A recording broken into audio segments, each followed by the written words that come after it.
నాకు ఓకే. మల్లేశ్వరి గారు ఏమన్నా రెస్పాండ్ అవుతారా దీని మీద? సరే, ఈ రాజకీయాలన్నీ పక్కన పెడితే కార్యాలయాల మీద దాడునో లేకపోతే ఎవరో ఆగంతకుడు వెళ్ళడమనో ఇలాంటి అంశాలన్నీ కూడా. సో మీ రియాక్షన్ ఏంటి?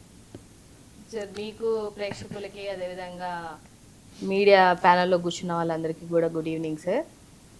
ఏది ఏమైనా ఇలాంటి దాడులు కానీ వీటిని first of all YSRCP party నుంచి నేను ఒక అధికార ప్రతినిధిగా కూడా ఖండిస్తున్నాను. ఏ పార్టీకి జరిగినా కూడా నేను ఖండిస్తాను, ఖండించాల్సినటువంటి విషయమే.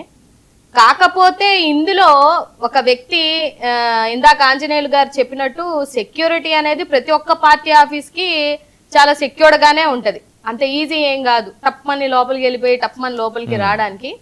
కానీ ఒక వ్యక్తి అంత ఎత్తున లోపలికి వెళ్ళి అంత ధ్వంసం చేసి, అయితే తనకి బాగా తెలుసన్నా ఉండాలి, లేకపోతే ఎక్కడో చెన్నైలో ఉన్నటువంటి ఒక వ్యక్తి వచ్చి సడన్ గా ఇంత ధ్వంసం చేసి వెళ్ళిపోయాడు అని అంటే నిజంగా అతనికి ఏదైనా నష్టమన్నా జరిగి ఉండాలి, లేకపోతే మానసిక పరిస్థితి అన్నా బాగాలేకుండా ఉండాలి. అంతేగాని అంత ఈజీగా కావాలని పోయి ఒక పార్టీకి, అది కూడా కూటమిలో ఉన్నటువంటి ఒక పార్టీ మీద అంత విధ్వంసం చేశాడు అని అంటే నేనైతే నమ్మను. కానీ there should be a reason, ఏదో ఒక రీజన్ అయితే డెఫినెట్ గా ఉంటది.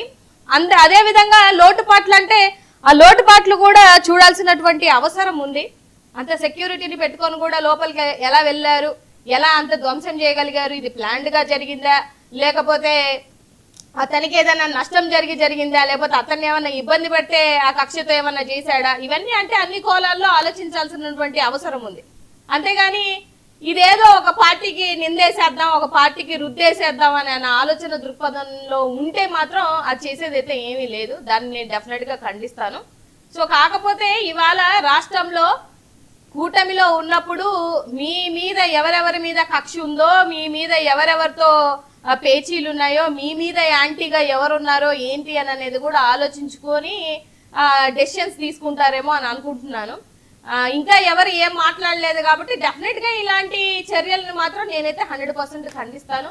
ఏ పార్టీ ఆఫీసుల మీద